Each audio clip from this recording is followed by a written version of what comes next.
Hey, what's going on, everybody? David Noe with Speakeasy HR, presented by Payroll Partners. I don't know if that intro went the whole way through, but hopefully it did.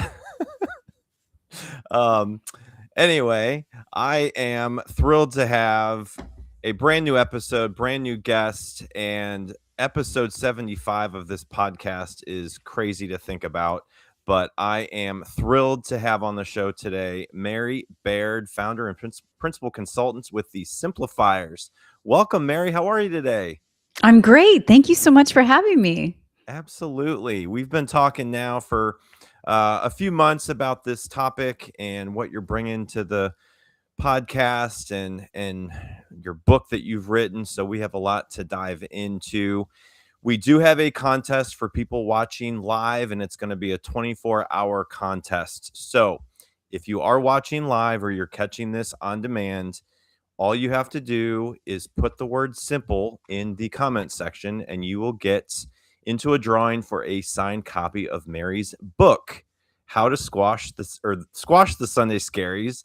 So again, you have 24 hours to put that word in the comment section, and you will be in the drawing, and we'll announce the winner and connect with them. So definitely do that if you are watching. So we are live on LinkedIn and YouTube, and definitely have really a lot to get into with this topic. And I want to learn a little bit more about your background, Mary, because I'm intrigued to hear about it as I've started looking at your profile. So you are a Texas grad.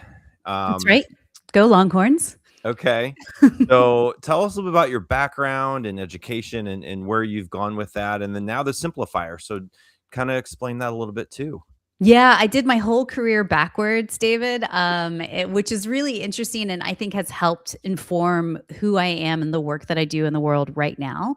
So right now, the work I do is, well, yes, I wrote a book called Squash the Sunday Scaries, but I'm an employee experience strategist, and that people engage with me in three different ways. I'm a keynote speaker, so they have me bring in and speak at their conferences and events. I am a workshop facilitator where companies will bring me in to train their HR teams and their people managers.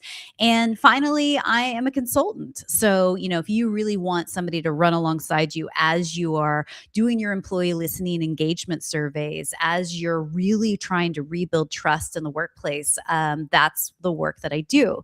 So, how I did it all backwards is that in the beginning, I actually started a company called the Simplifiers back in 2003. So, just a few years after graduating from UT Austin.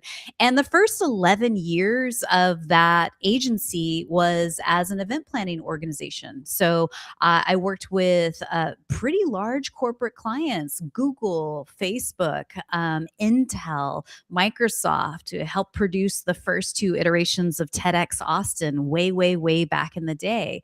And as an event planner, I was really finding that my niche was large scale corporate events that were really around the world of employee engagement. So awards programs, strategic offsite retreats for clients, all hands meetings, things like that.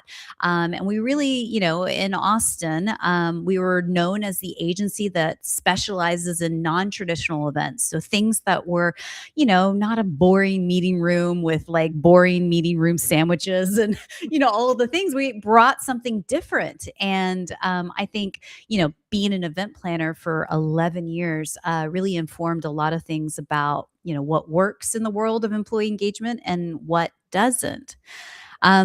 From there, I actually took the company, sold off the event side of the business, and took the Simplifiers overseas to England.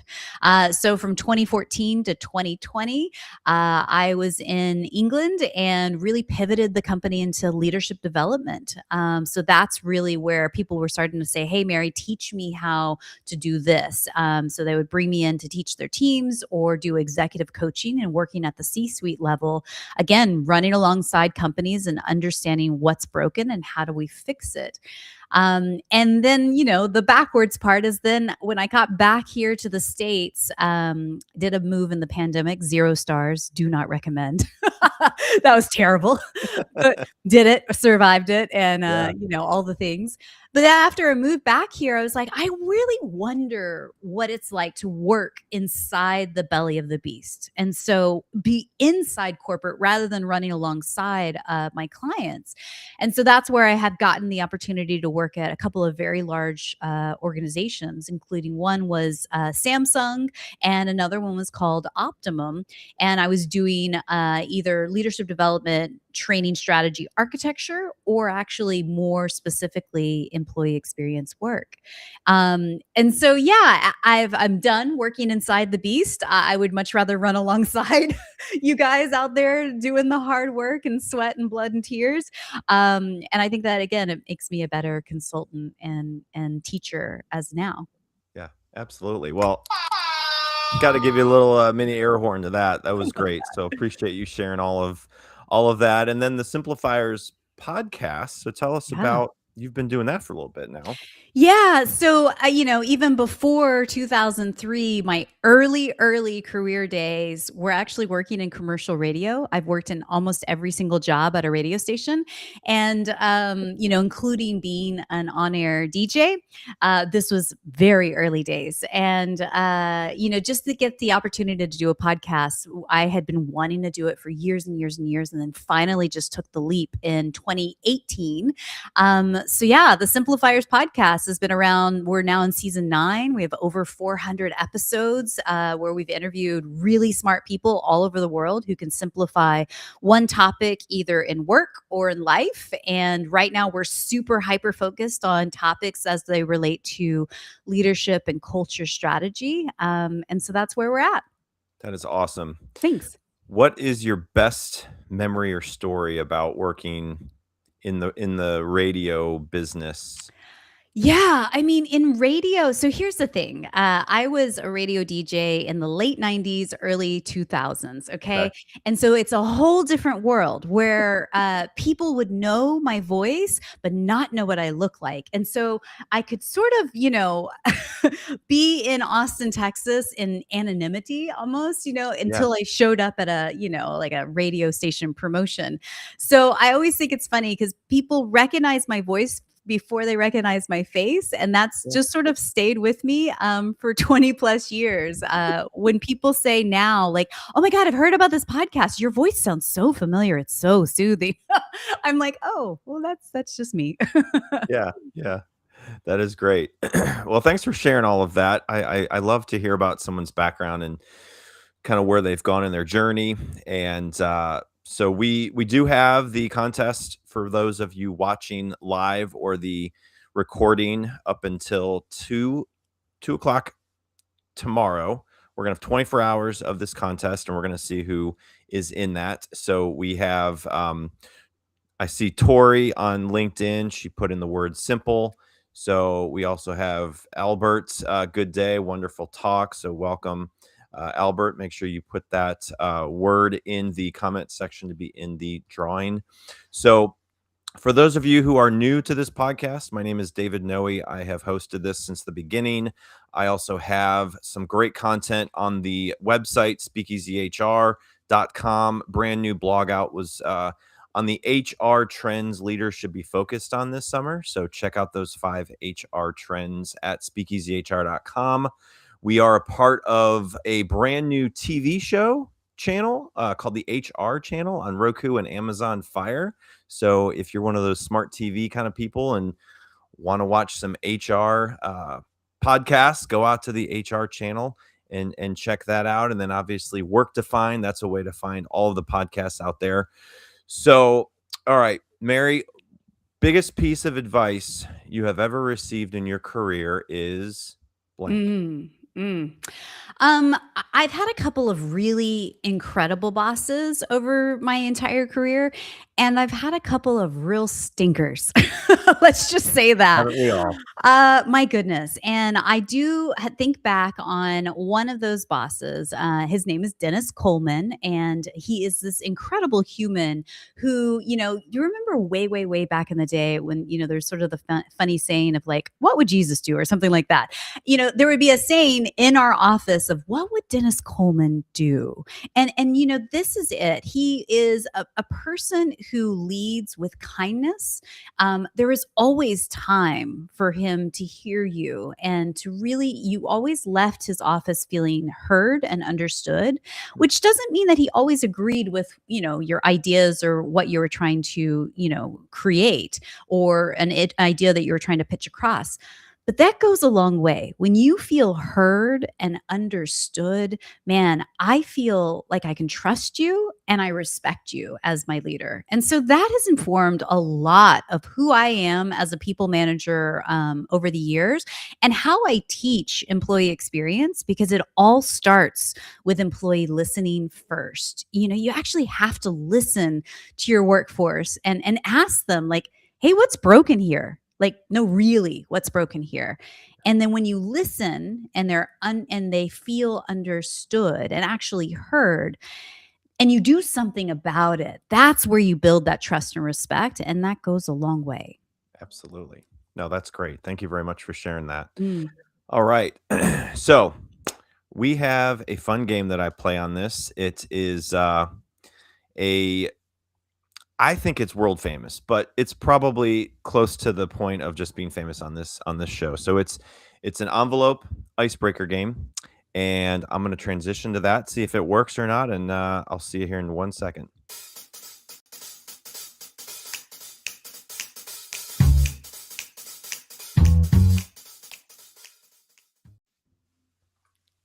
All right, I think it worked, right? Yeah. All right, 1 through 15, pick a number, and there's some fun questions in here. Lucky number 7, please. Lucky number 7 is dropping them. There we go. Number 7. All right. Question is, what's a TV show or movie you quote way too often? Oh gosh. This is embarrassing, David. Probably Labyrinth with David Bowie and Jennifer Connelly. Okay. Do you remember this movie from 1986? It's a Henson movie. There's a lot of puppets and Okay. a Okay. I've heard labyrinth. of it. I've heard of it. Yes, I it have to go used back. to be my all-time favorite movie, but now I'm, a little bit Okay. older. There are some problematic parts of it, but whatever. It's a great movie. Oh, that's awesome. I love it. All right. So before we get into your topic, I've got a couple rapid fire questions, and then we're going to get a couple of sponsor messages, and then we're going to dive into your topic all about the Sunday Scaries. So a couple of rapid fire questions. One word that defines great leadership. Mm. One word that defines great leadership. I'm going to say empathy. Yeah, I think I land there because there's a million words, discernment, simplicity, courage. All of those things are incredibly important.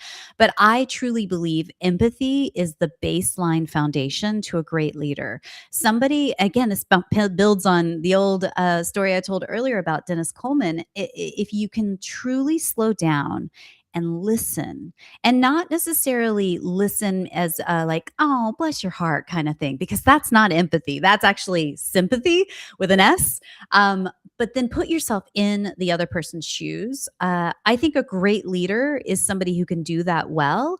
And also, a great leader is somebody who can remove roadblocks so that you can do your work without any hitch, without any conflicts and challenges. Your job is to remove roadblocks, advocate for the person, especially behind closed doors when they're not there, and help them do the thing. Love that. All right. What's one thing people should stop doing at work immediately?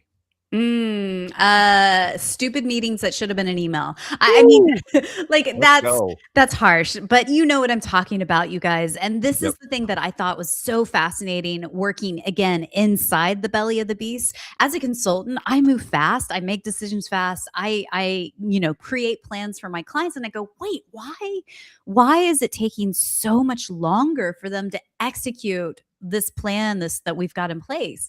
But once I got inside and realized all of the bureaucracy and red tape and meetings about meetings to prep for the big meeting so that we could rehearse for I was like, I can't believe it. This is Mm, crazy. And so I think what I would recommend if you are somebody who is in charge of a team, actually stepping back and taking an audit of last week's standing meetings and things that we do, last month's standing meetings and things that we do, and really take a moment and go, wait, is this still serving us? Is this way of working the most efficient, the most productive, the most collaborative? Does it help us get to achieve the goals that we have set for this team and for this organization? mm. And if no, then be brave enough to innovate, to say, you know what? We don't need a 30-minute stand up call with 100 people at 8 a.m. on Monday morning. That's an email with bullet points Yep. to, quickly disseminate the information and, do it a different way that feels more efficient. You're coming with the heat. I love it. All right. Last rapid fire question. Best way to reset after a stressful week? Mm. Okay, so this is all about the Sunday Scaries, right? So everybody has heard of this term, and if you haven't, let me explain it for you. It hits about 8:42 p.m. on a Sunday night, where it's that sort of like deep sense of dread and in your stomach and anxiety about the week ahead. So if you are in that cycle of having the Sunday Scaries, and then Monday comes and you're like, ugh, and then you're just sort of barreling through the week just trying to survive things, man, that is no way to live and no way to work, and so many people are caught in that trap and in that loop. So for me, yes, there's the short-term solutions of like go to yoga, go to strength training, lift something heavy at the gym. All of those things help. Right. Keeps your brain clear and your mind clear so that you can tackle the next day. But I almost say that there's got to be a root cause to that, Mhm. something deeper that needs exploring, again, auditing and innovating how we do things because Yeah. feels broken for so many. Yep. Yeah, and we're gonna dive into that topic a little bit about the Sunday scaries and trying to help people navigate through that with everything that you've learned and have written a book about it. So again, if you are watching live, comment in the comment section with the word simple, and you'll be in a raffle for a signed copy of the book from Mary. So just a couple of words from our presenting sponsor, Payroll Partners, and then we're going to get into it here. So hold on one second. Finding a new employee takes time and money. For one position on a single job board, you could easily spend a minimum of $5 to $10 a day advertising a job post. It's worth noting that the average time it takes to hire a new employee is 36 days. However, it can take longer than that. You could find yourself paying hundreds of dollars a month for a single job board. And if you're using multiple job boards for multiple positions, this could add up to thousands of dollars a month. There is a much simpler and more affordable way of finding the right candidate. At Payroll Partners, we offer an applicant tracking system to help manage your hiring process. Our ATS is customizable, allowing you to decide which days you want to run the job and when to close it so you don't break the bank. And this feature lets you e-blast your network, posting jobs on multiple boards at once, all managed in one location. Payroll Partners, elevating your payroll and HR experience. So if you are in the business of software and payroll and HR, and it's just not simple for you, it's not working, it's clunky, you're having bad service experience, all the things, all the pain points that you're potentially feeling day in, day out, and might have Sunday scaries because of the platforms that you use. Look me up on LinkedIn. Look us up at payrollpartners.net. Would love to connect with you and just hear about your situation, see if we can help you along the way. So, all right. Mary, just like everybody that comes on here, I love to dive into a topic with them collectively and help them collaborate with me on what topic it's going to be, what we're going to dive into. And so yours was a little bit easier to really define, I felt like. Some people are like, well, I've got all kinds of stuff I could bring in. So when I heard about the book and I heard about your work, I'm like, that is a great topic. So Mm. it's how to squash the Sunday scaries. So what you've talked a little bit about what they are initially. So why do you think so many people are experiencing them today? Yeah, I think it's an incredibly prevalent issue in corporate life, and not, let me just say, not just in America. I think corporate life globally, the work feels broken for so many people, and I'll be honest, David, I've been wanting to write a book for about 5 years now, and as a first time author, I was like, oh, I've got this idea, and I kind of wrote a little, and then sort of it stalled or whatever. But really, for me, having watched the trends over the last year of layoffs, I realized the market is at a really unique point, and I dare say a breaking point, where a book like this is incredibly necessary right now for HR leaders, people managers, and even small business owners who don't have the experience or knowledge on how to rebuild trust and improve employee experience. Because here's the thing. Back in the day, my dad is 83. He had worked in big corporate over the years. He's definitely a boomer. And when he was still in, the corporate America life, he worked at major corporations, got a corner office, stayed there for 30 years, got a gold watch upon retirement. It felt very safe and secure. You show up, you do a great job, you get compensated and rewarded for it. And this is where you work. That's not the reality for the majority of people who work in corporate America now. You show up, you have insane demands, revenue targets that are bananas. And, there's no guarantee that you're going to have a job next day or next week, next quarter, because layoffs seem to be the norm. And really, I think the timeline split somewhere right around 2019, at least it seemed like to me, because when the pandemic hit, of course, we all went home, shut down for safety because we just didn't know what was happening, right? And 2020 was a lot of, hiring spree. 21 was a hiring spree, just butts and seats, high sign-on bonuses. We just need people.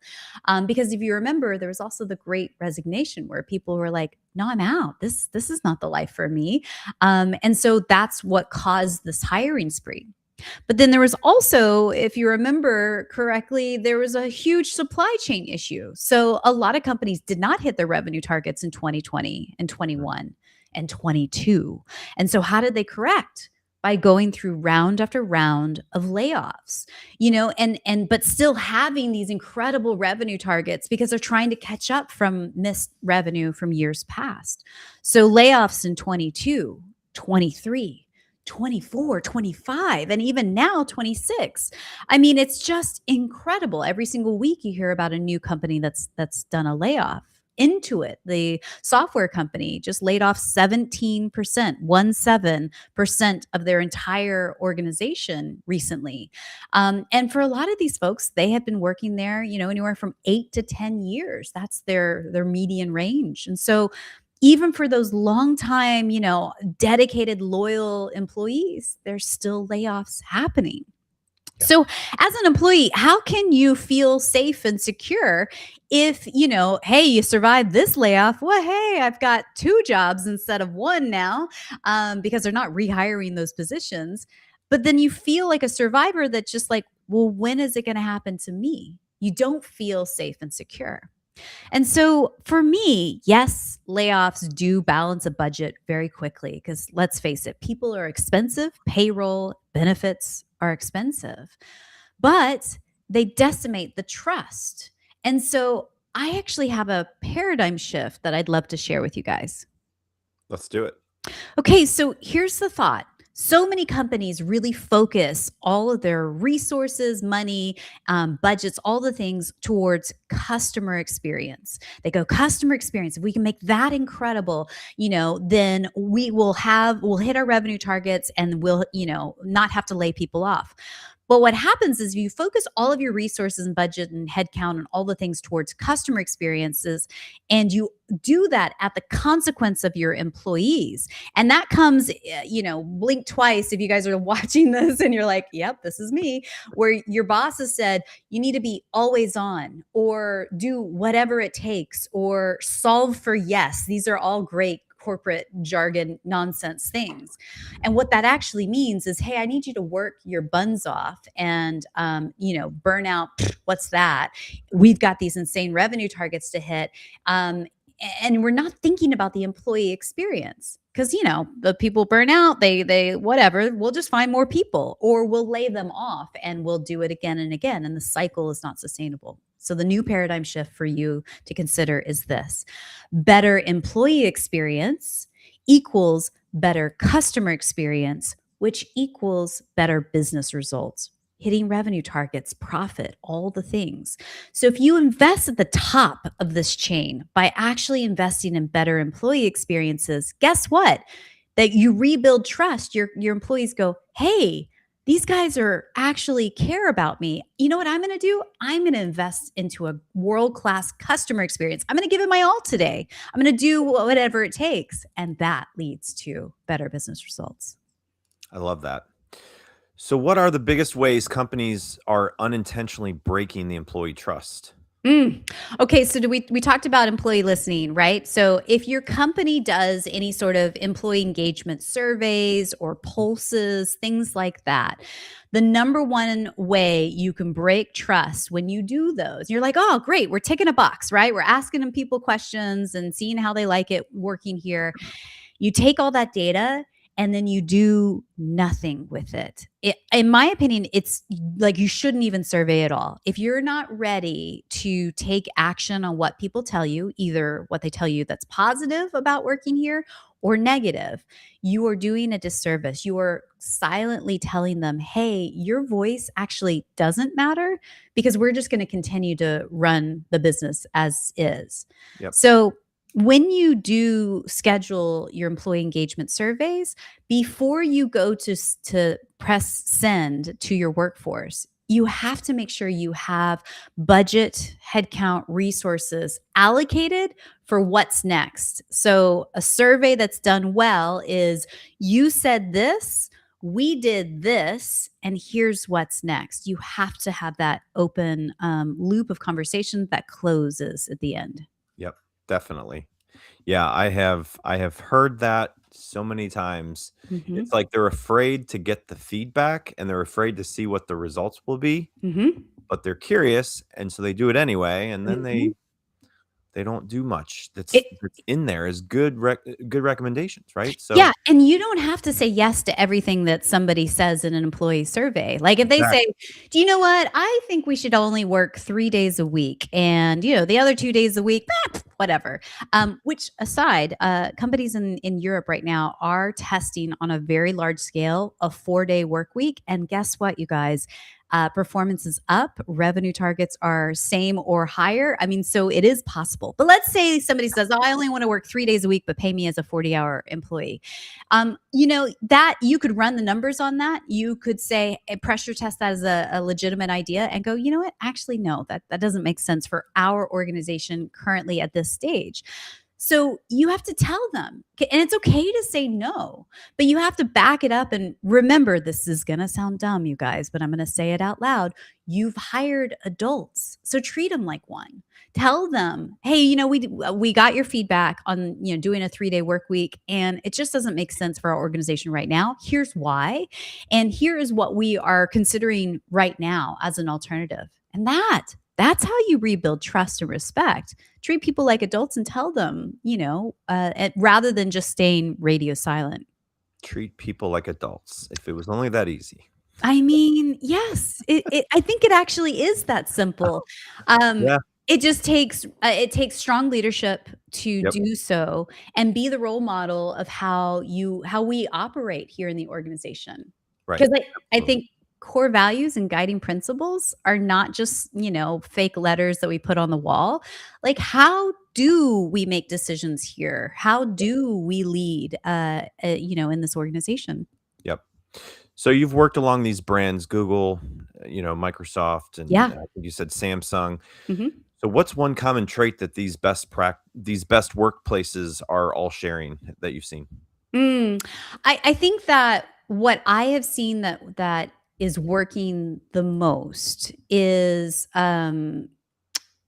everything we just talked about, strong employee listening, strong investment into your people, whether that's leadership development, and that I want to say this really quick. Leadership development is not just for, senior directors plus. Leadership development should be at every level of your organization, from bottle washer to CFO. You need to give people the opportunity to have upskilling and learning opportunities, mentors, all of the things. And I think that one piece right there, if you can have a really strong framework behind how you do leadership development in your organization, I think people really appreciate that. And I'll give you one practical idea on how to do that. If you're like, well, yeah, we don't have Google money. We're a 100-person small business. How does that work? It's very simple. And it's detailed in the book as well. So the playbook's all there for you to copy, paste, and replicate. But these larger organizations have something called an IDP, an individual development plan. And in my opinion, it is not top-down orders. It is bottom-up empowering.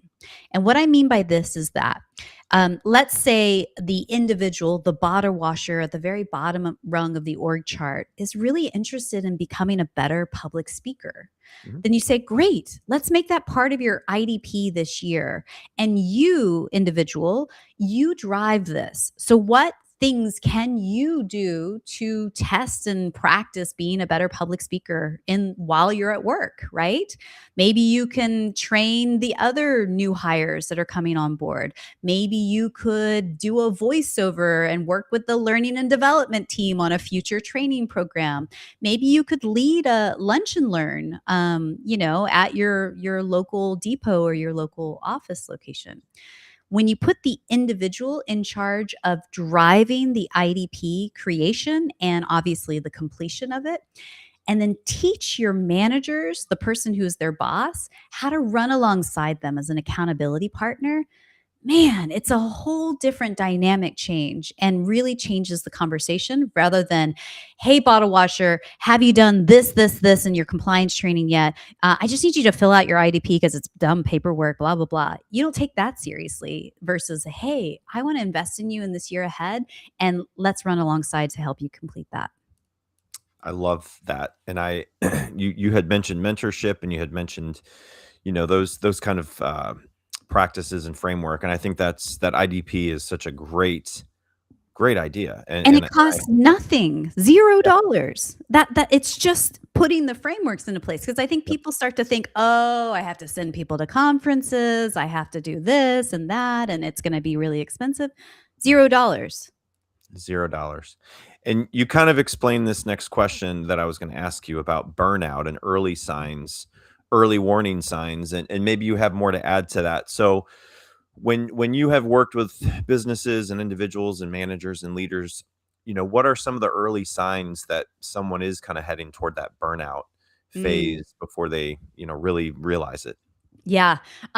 There's a couple of things. You're going to start to notice emotional responses first, meaning they're either short in their communication skills in a meeting, or they're very short in their conversation skills in a email, and you're like, that tone is different than what I've seen before. You're going to notice the physical nonverbal signs of kind of exhaustion or feeling a little bit frazzled, showing up to meetings late, things like that. And then kind of stage 2 is where they start to get cynical, like, oh, that's never going to work. Or, they shoot down ideas and their brain feels very limited. Remember Carol Dweck's book about mindset. Do they have a fixed mindset or an open mindset? And when you're in stages of burnout, your brain starts to get fixed because it's starting to head into a place of panic. So it can't see wouldn't it be cool if we did this kind of ideas. It just starts to see the fear and the panic and shuts down as a coping mechanism, as a defense mechanism. Yeah. So I think if you are starting to notice those signs in yourself, like, oh, I'm more terse and curt in my tone of voice, and my physical body is starting to shut down, and my mindset is starting to turn cynical, then maybe something's up. But if you're same thing, if you're a people manager and you're seeing these signs with your direct report, I just encourage you to not go straight to reprimand. Oh, let's put this person on a PIP, because like a performance improvement plan, because they're just clearly not doing their job very well. To like pause, again, empathy, and go, hey, David, how's it going? Do you want to go on a walk? Like, let's just go for 10 minutes and talk about like life and everything. And is there anything as your boss I can do more or less of to help you? That one question, man, I have taught so many people managers over the years, and I've used it myself with teams. That one question Yeah. has really changed dynamics entirely. What can I, as your boss, do more or less of to help you? Yep. That builds trust, real Yep. trust. Yep. Yeah, and that leads me to the next question about communication and Mm. the role that communication plays with reducing the stress and uncertainty inside organizations. So tell me about that and kind of what you've seen and what you have suggested to companies when it comes to the role of communication, strong communication. Yeah. So here's the thing. A spoiler alert, everyone. I don't think layoffs are going anywhere anytime soon. I think if your company is one that's known to do round after round of layoffs, I don't think that's going to end. Even if they invested in employee experience, even if they read the book and they're incorporating this in. So if layoffs are part of how this ecosystem works in corporate life as we know it now, I believe that with that paradigm shift and say, hey, you know what? We are a company that invests in our employees and our employee experience. And for however long you're with our organization, this is something that we believe in. We want to make sure that the employee experience is as good as it can be for you. And here's what I think about that. That's a lot more authentic and honest. If I was the employee, and my company said that and actually did it, that's the big one, right? Can't just say, oh yeah, we're really into employee experience. Buy a couple of ping pong tables, get me a couple of slices of pizza, and be like, tick, we did it, right? No, that's not employee experience. But if you say up front, like, while you are here, for however long or short you're here, we are investing in you. That means something. And so when you lily pad off to the next job, either because you have found a better role somewhere else or because we've had to do another round of layoffs, the time that you're here matters. And Yep. we want to take good care of you. Yep. So that's the communication that I would prefer as an employee versus like, everything's fine, it's great, blah, blah, blah. Oops, next week there's a layoff that no one knew about. That's not safe. Yep. I am with Mary Baird live on LinkedIn and YouTube, founder and principal consultant of The Simplifiers. If you are watching, comment simple and be in the drawing for a free signed copy of Mary's book, How to Squash the Sunday Scaries. So I don't feel like I can get through many conversations without talking about this next topic, and it's AI. Mm-hmm. It's rapidly changing the workplace and the future of the workplace. So how do you think AI will increase workplace anxiety or help reduce it? Yeah. So I think it's no surprise that AI is really making a significant shift in how corporate life operates. And it's interesting because, like, I actually teach HR teams and actually full organizations on the practical ways of using AI at work. So just recently taught a healthcare organization of 4,000 employees how to utilize Microsoft Copilot in a strategic and ethical way. So actually, I'm pro AI, but I'm also pro human. And here's the thing: is with AI, is AI going to take my job? No, people who know AI is going to take your job. That's the reality of where we are now. And I feel like as HR teams out there, we have to do a bit of rebranding about when we adopt AI at an enterprise level in our organizations, what this actually means. Because I think companies that are adopting AI and also doing layoffs in the name of AI are doing themselves a disservice by saying, well, this layoff is because of AI efficiencies and all of that.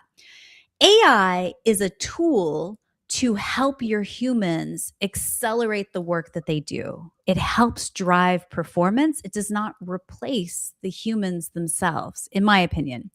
So I don't know how you use it, David, but man, how I use AI, things like ChatGPT, Claude, Copilot, all of that now versus how I was using it 12 to 18 months ago is significantly different. And I look at it as a very trusty, very annoyingly smart executive assistant that does run alongside me.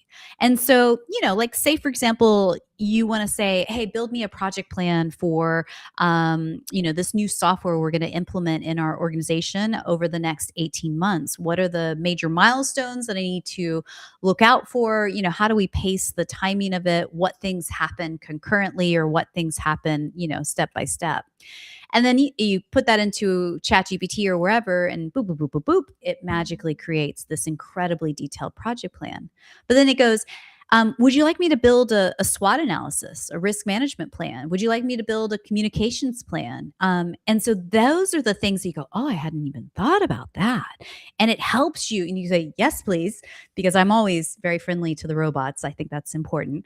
And it helps you, again, up level the work you are producing and accelerate that work to do it faster than, say, 3 years ago when you're like putting pen to paper and creating that project plan from absolute scratch. It's helping you accelerate to do the human work that you do best, that is discernment, emotional intelligence, strategy. What do I do with all of this information next? Yeah. Yeah. I'm really curious how the workforce will look with individuals going into higher education, college, and whatnot, and where the workplace will be in 3, 4 years. Hmm. And I would say this to anybody in the workforce that have been in the workforce for years, 10, 12, plus years. If you get those Sunday scaries and you feel like your company might be going through a future layoff, what are Yeah. you going to do about it? How are you going to build your personal brand? How are you going to do the things that other people you work with are not doing? And it could be just networking more. It could be getting a mentor, getting a group of mentors. I have a book behind me, Pathfinders. It's all about building a board of advisors for yourself, right? So being out and prepared and having an action plan if you get that call or if you get that email and say, hey, your position's being eliminated. I talk to people all the time when I interview people, and a lot of people are unemployed right now because they were laid off. Hmm. So obviously they're in the job market. So again, there are so many things that people are potentially thinking about doing or using AI for. They're just either scared or not wanting to do it. So I just encourage you to, get out of your comfort zone and really position yourself to be in an environment and situation that you can go out and find a job, and really use your personal network to your advantage. So, Yeah. um, Yeah, and this is where I would recommend for anyone that's listening to us that works in HR, find your local SHRM chapter or yep, HRCI chapter, and really connect with your people face to face in person, because it's likely that your chapter is doing AI training in a practical way, not talking about it as a theory, but saying, "Hey, here's how to use this tool." yep. I sit on the board of directors for Dallas HR, one of the, I think it's the third largest SHRM chapter in the US. Go to dallashr.org. We are always doing incredibly practical training on AI, and both in person and online virtual. So, these resources are out there to help you upskill on this if Oh yeah, you don't have that in house at your organization yet. absolutely. And Disrupt HR, another thing, Perfect. amazing group. I'm on the planning team for this event coming up in July. It's sold out. We're a month out and it's already sold out. So if you are going to Disrupt Northern Kentucky, let's connect. If not, hopefully we'll see you at the next one. But a lot of different cities all over the country, all over the world with Disrupt HR. So, all right, Mary, I'm going to leave you with this question, and would love to hear your feedback on it. So, for leaders listening today, what's one simple thing they could do this week to immediately improve the employee experience? So good. So here's the thing. I know this about HR people is that you certainly are time poor. You have no time to read a whole stinking book, right? So when I was writing this book, I actually wrote it as a choose your own adventure book. Do you remember those as a kid? Where it's Yeah, like, oh, does the hero want to climb the mountain? Go to page 200. Does she want to go into the valley? Go to page 75, right? yeah, You read this in, one place and then go to the other and go to another, right? And that's was at the core of, my favorite books as a kid. And for me, how we wrote this book is you start with employee listening first in the middle and you ask one question, literally one question pulse. And it's what's broken at our organization? That's it. And you could ask the follow-up question of like, and how would you fix it? Period. Two questions, one of them optional, one of them required, and see that what the feedback is that you get. And then from there, you go off into one of the 8 strategic levers to help improve the employee experience based on the feedback you're getting. Whether it's, hey, we really need to improve the workplace experience, like our physical offices, or maybe we really need to focus on our new hire onboarding or our recognition programs, or maybe our digital employee experience, our payroll software looks like it's from 1986 and we need to really update it because it just yep, drives people crazy. So that would be my one bit of advice. Start in the center. What's broken at our organization and how would you fix it? yeah, And people may not tell you the truth right out the gate, but what happens is you build trust by asking the question, you said this, we did this, here's what's next, and being able to take action, communicate what you've done, and then you ask again, what's broken here?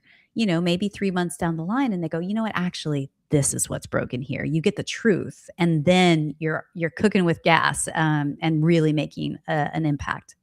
yeah, absolutely. I love that. Well, for those of you who are not checking out Mary's work yet, I highly encourage you to go to the Simplifiers website, see all her work, check out her book. How to Squash the Sunday Scaries is really a thing. And I'm sure a lot of people listening to this have felt it. If you haven't, I'm sure you know somebody that has. You sit around on a Sunday night, talk to your family, and you're like, oh, I got to go to work tomorrow. I got to do this project. I got to go talk to these people. Like, Yeah. you feel it, or you know people that feel it. So check out Mary's work, see how she can help you, your organization out. Highly encourage you all to check out her work. So, Mary, this has been amazing. I've really enjoyed having you on, and I wish you all the best of luck, and hopefully we'll stay in touch. Yeah. And Can I tell you one tiny thing though, really sure. quick before we go off? If you are curious about this book, head over to thesimplifiers.com/book. But actually, starting tomorrow, I'm going to give you guys a sneak peek announcement. We're doing a book club. So a Ooh, 30-day program all online. So if you're like, yes, I want to do this. Yes, I want to read this book. Oh my God, I have no idea where to begin. You can actually be part of the book club for 30 days. You'll get office hours with me and you'll have me running alongside you, and a gift of having a whole community of other HR leaders that are doing it alongside you. So yes, head over to thesimplifiers.com. You'll find information there on the book club. love that. Mhm. Love that. I didn't even know about that. So, how about that? Very cool. Awesome. Well, good. Well, thanks, Mary, for your time. This has been a fantastic topic, and I think it's something that is going to really help a lot of individuals and businesses along the way. So keep doing what you're doing. I think it's amazing, and really appreciate you coming on and spending some time with us today. So hopefully we'll talk soon, and appreciate everyone coming on and hearing this, and certainly connect with Mary on LinkedIn if you're not. So wish you all the best, Mary. I really appreciate your time. It's my pleasure. Absolutely. Keep it simple, guys. Absolutely. All right. We have some amazing guests coming on this summer. It's going to get hot. we're going to get busy with these topics, and Mary's just kicking off the summer. So be sure to check out speakeasyhr.com for all the latest. And I hope you all have a great rest of your day, and we'll talk soon. See you later.